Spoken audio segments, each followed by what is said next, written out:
Manuel Robalandoño y en el reto propuesto para la semana número 6 se nos solicita hablar sobre configuración organizacional. Primeramente, con configuración organizacional nos referimos al hecho de cómo se constituye, se consolida o se conforma una organización. Para conformar una organización, para configurarla, inicialmente se deben tener en cuenta unos criterios. El primero de ellos, ¿cuál va a ser la estructura? Si vamos a tener una estructura funcional, divisional, matricial o una estructura en red. Entiéndase por estructura funcional aquella que genera una división por departamentos especializados. Ejemplo, el departamento de ventas, el departamento de finanzas, el departamento de marketing y demás. Una estructura divisional es aquella que se organiza en divisiones semiautónomas. Por ejemplo, Procter y Gamble tiene divisiones por productos, como es una división para el cuidado personal, otra división para los productos de limpieza para el hogar, y son semiautónomas. ¿Por qué? Porque cada una de estas puede tomar sus decisiones o realizar sus actividades independientes, pero no logran ser autónomas del todo porque siguen asociadas a una misma empresa. Sin embargo, cada una tiene como cierto grado de libertad. Una estructura matricial es aquella que fusiona tanto a la funcional como a la divisional. Tomemos por ejemplo a Google, que asigna roles funcionales y proyectos simultáneamente. Y una estructura en red o una estructura virtual es en la que se construye una red de relaciones con otras empresas. Por ejemplo, Nike. Nike quiere estar relacionado con otros entes comerciales para siempre mantenerse a la vanguardia y enfocarse en el diseño y en el marketing. Otro ítem a considerar para configurar una organización es su diseño.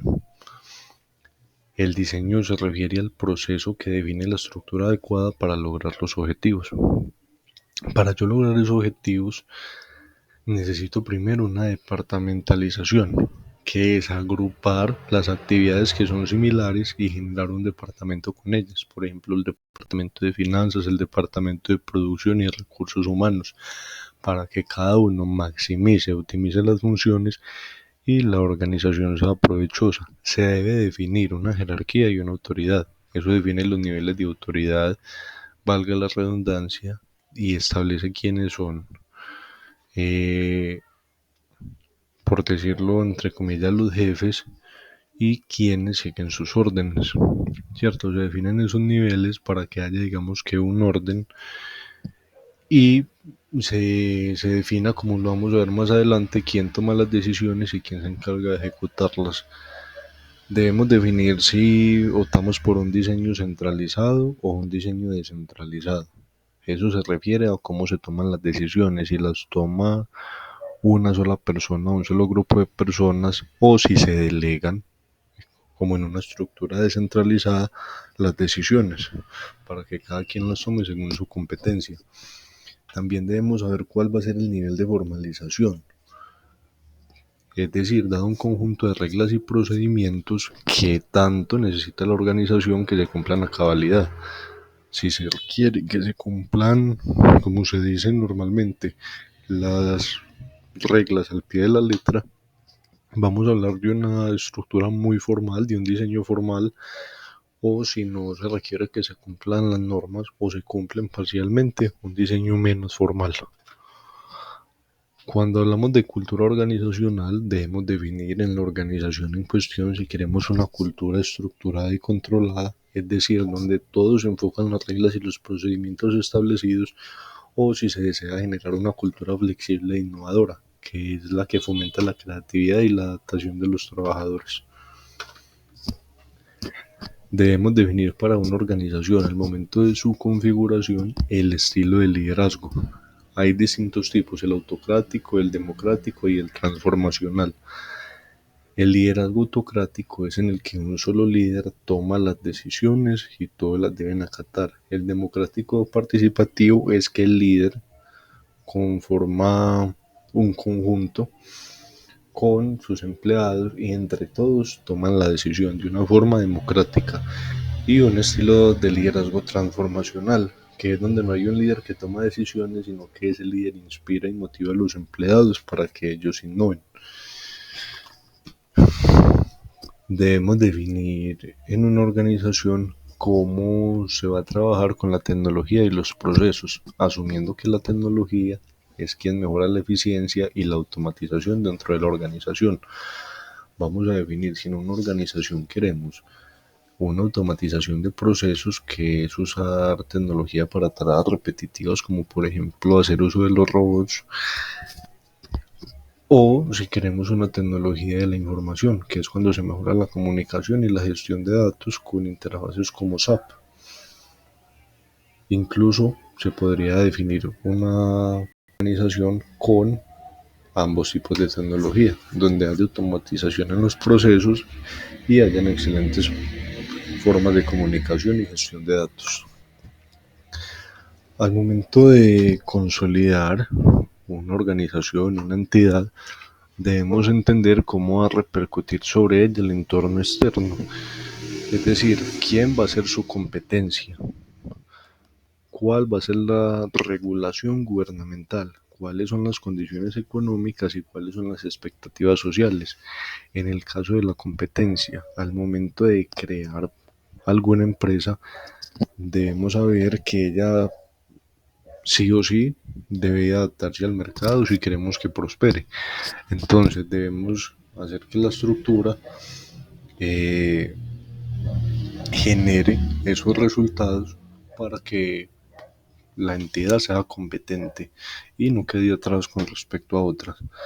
La regulación gubernamental, la regulación gubernamental se relaciona con las leyes aplicables a la operación de la organización, y según estas leyes que le vayan a aplicar a una organización se definen reglamentos internos para evitar violar esas normas.